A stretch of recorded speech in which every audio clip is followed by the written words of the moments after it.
And welcome back to Stories from the River. This is your host, Charlie Malouf, and I am here live on location at the NASCAR Hall of Fame Museum in the gear shop with the godfather of purpose himself, Nick Craig. Nick, welcome to the podcast.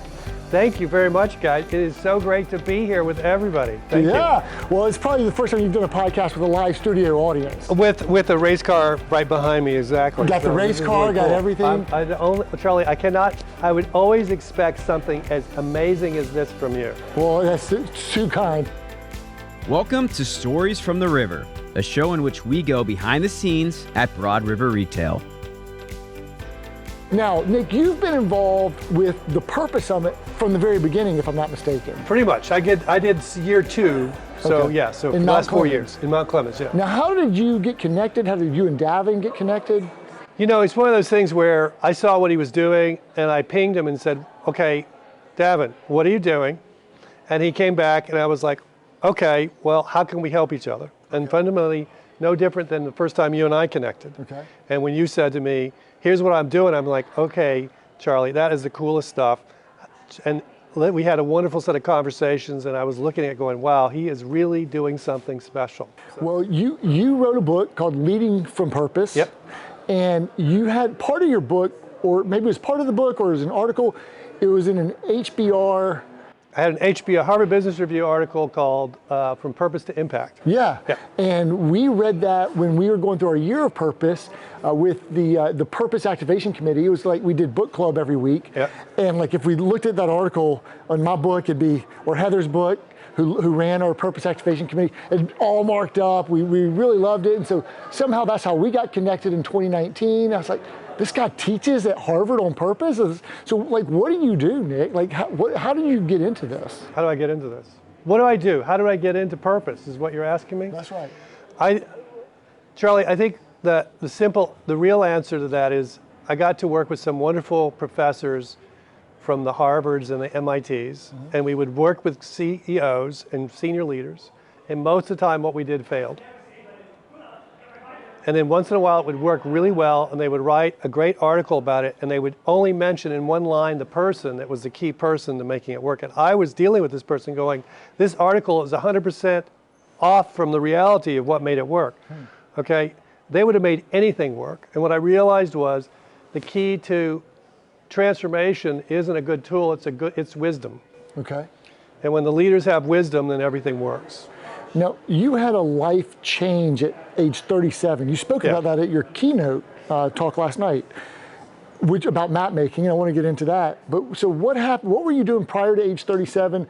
And like, what happened at age 37 and said, I'm going to change my course and change my direction? God. We're going deep here, Nick. We're going to go all the way. He's like, Charlie, I wouldn't expect anything less than to go all the way deep, deep. So I think for all of us, we grow up and the people who are the authorities in our life, they say, look, here's the map. Follow this map and everything will work out. You know, you get married, you have kids, you have the house, you do all those things, you get a good job, all those things. And I think the challenge for many of us, and that was me in my late 30s, is I realized that all the maps I had were broken because none of them had me in it. Or they didn't even have fulfillment in it. They didn't have fulfillment, but they also didn't work for any of the leaders I was helping either because they looked miserable as well. So everybody was miserable. I'm like, the maps aren't really working. Yeah. And in some ways, I think what happened for me is everything, I basically, my physical body said, you can't do this anymore. And I was really successful, but I couldn't, and I ended up losing my wife, my job, my beliefs, most everything. And on the other side, I realized that the deeper thing that was calling me was what at the time I didn't even call purpose, but it was that I really could see a gift in people and I could help them access it. And that's what I had done with some of these leaders who I'd been able to work with that then became the thing they wrote the article about. And they always said, you know, I couldn't have done it without you, Nick. And I'm like, what do you mean? Without you, we would have never done any of this stuff. And they said, well, between the two of us, we made something really magical happen. And I realized that was my gift, which was I could bring that to them. They could bring, and if I had the right person, we could go do something that otherwise couldn't be done.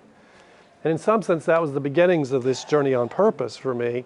of how do I help people access the deeper gift of who each of us is. Each of us has a beautiful gift, and when we can give it, it is so incredibly powerful. And my sense is when you were talking to me originally, we were talking about what you were doing, I was like, Charlie's going to do this for a bunch of people that sell furniture. That's brilliant, because it's about bringing purpose to the day-to-day, to the world, and making a difference. So that's when I became like, okay, Charlie, whatever you want to do, let's do it. I love this belief you have that everyone's got this unique gift. I've read some of your writings where you've talked about the crucible moment, so we've talked about that. Does someone have to go back to their childhood to understand these crucible moments to connect with their purpose?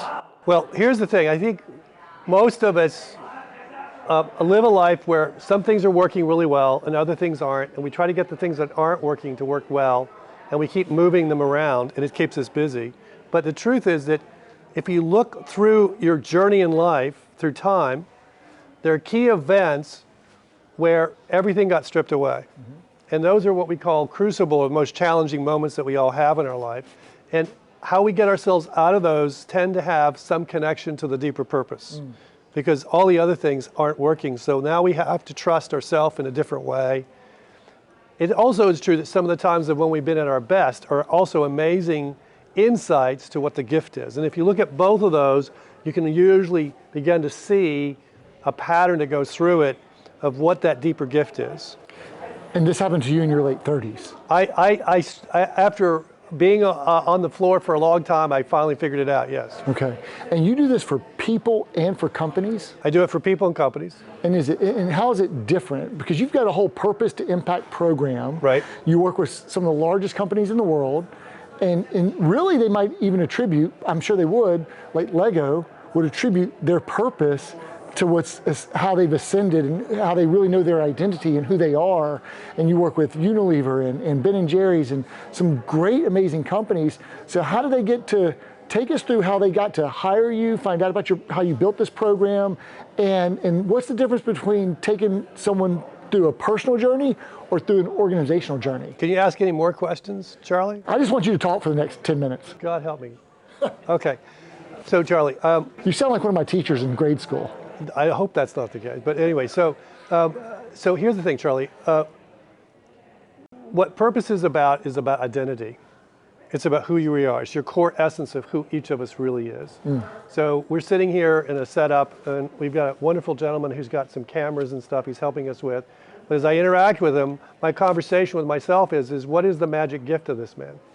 And as we have this conversation, I get a sense of, as we're chatting, that there's this extra element that he brings to our conversation, which makes me go, oh, and then I want to pull on that thread and I want to continue that conversation because I want to see where it takes me to, of seeing where's the little kid that smiles and brightens and jumps out and says, I'm here. And in some sense, we all have that opportunity. With the organizations that I've had the privilege of working with, for all of them, they were at a level of a moment in their history where they were at an identity crisis.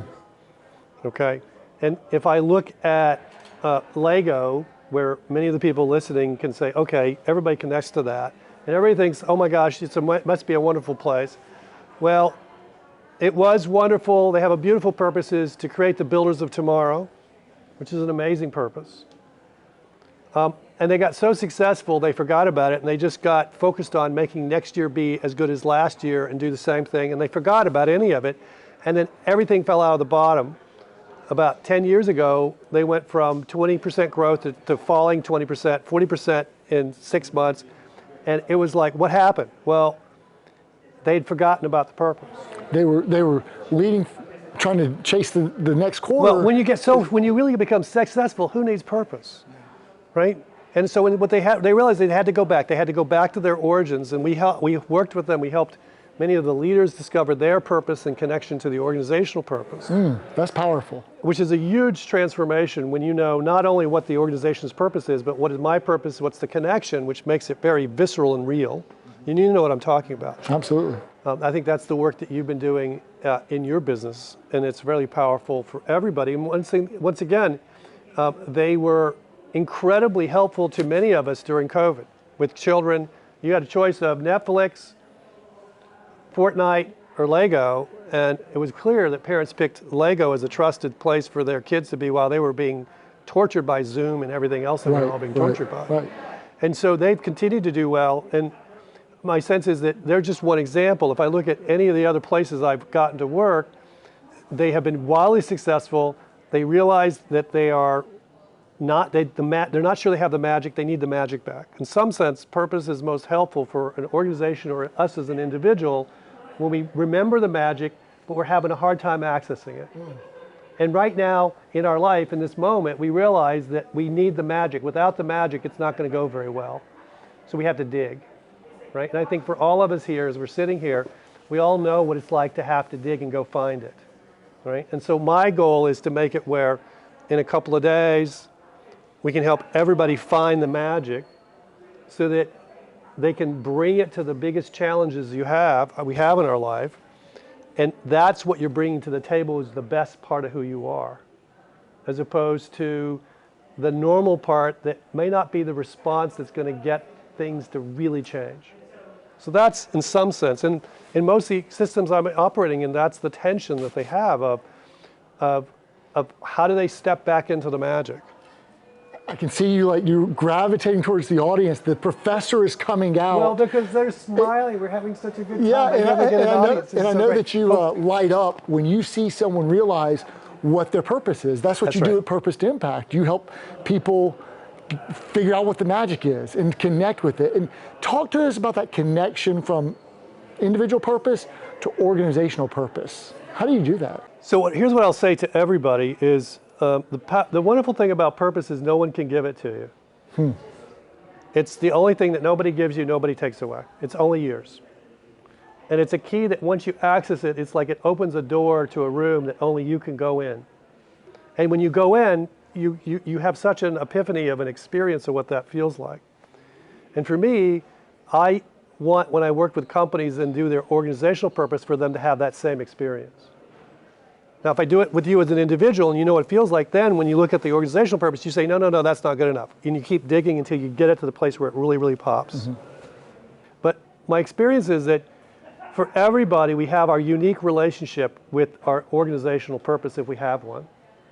And the invitation is to ask each person, if you look at the purpose statement, which word speaks to you the most and why? And usually in that you get some deep sense of who the person is, and it's about your unique connection. And when were you most living it? And in that you get the most beautiful stories about how people showed up and what they did and the impact that they can have. And what impact did that have on people?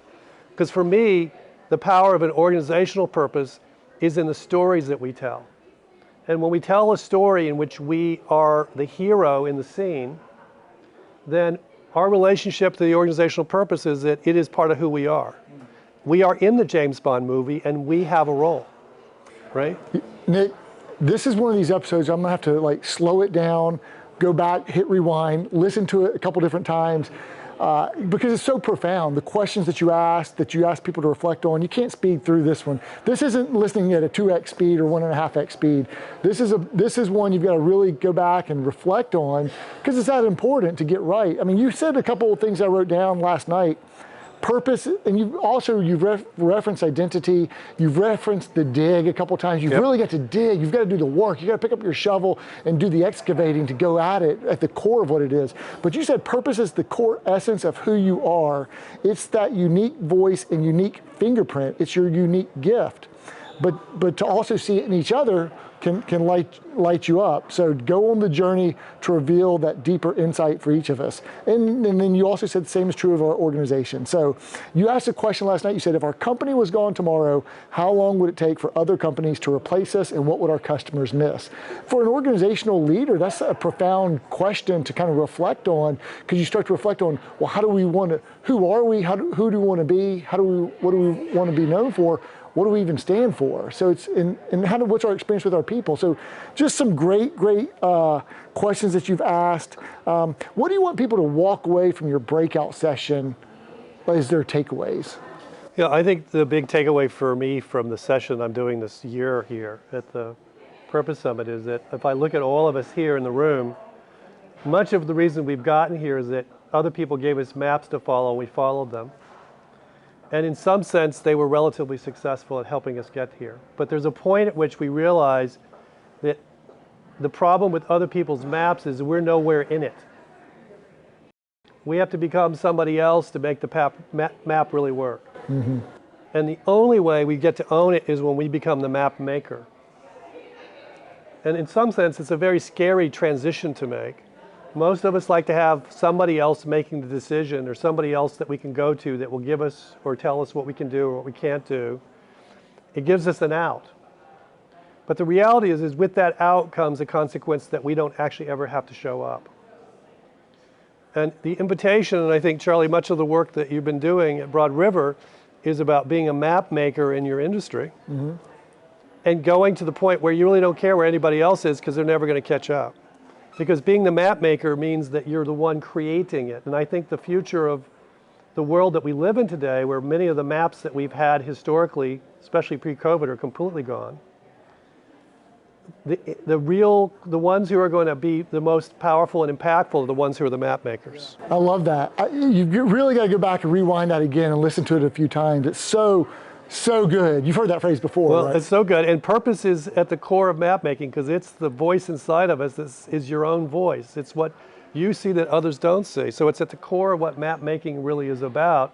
In some sense, you don't even have to know what your purpose is as a statement or whatever, because if you're map making, you're living your purpose. Yeah. You know what I'm saying? I think it's more, people say, oh, here's my purpose statement. I go, that's great, but you're not living that purpose for nothing. That is awful. That's a great statement, but it's not connected to our feet or anything. And then all of a sudden I have somebody who's really in the map making space, and I'm going, oh my gosh, this feels like purpose. This is what it feels like to be in it. Just to round out here, you say the people who are the map makers are the ones who will really make the difference. Be the map maker instead of following someone else's map. You referenced your mom's point to him, the poem on presence that you read, and you said, respond to the call of your gift. May anxiety never linger about you. May you experience each day as a gift woven around the heart of wonder. I think that was the poem. That's right? the poem. And so, anyways, I had just some great notes about being the map maker, great takeaways. Encourage anyone who can to attend your breakout session. I've been in one of your breakout sessions, and it is amazing. So whether you're individual purpose or leading an organization and going after organizational purpose, you are the godfather of purpose. You've gotten really good at it. And Charlie, I'm coming in October to come run our program at your wonderful facility. I had all the options in Charlotte available to me, and I was like, I want to go a place where purpose is. Well, we're excited to host you. Hey, thanks so much for joining us. Thanks so much, Nick.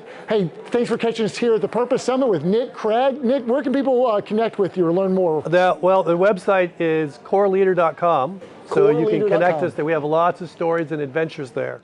And are you still podcasting? I'm still podcasting. I have a whole bunch of podcasts coming out as well. And we'll link to your book in the show notes as well, Leading from Purpose. Leading from Purpose. Awesome. Thanks so much. Hey, thanks so much for joining us from the Purpose Summit, live remote at the NASCAR Hall of Fame Gear Shop with Nick Craig here at Stories from the River. Check us out on YouTube, Amazon, Spotify, wherever you get your fresh podcast content. Thanks so much, Nick. Thanks for listening to Stories from the River. To check out more episodes, visit storiesfromtheriver.com. Join us again next week, and remember to like, rate, and subscribe to the podcast.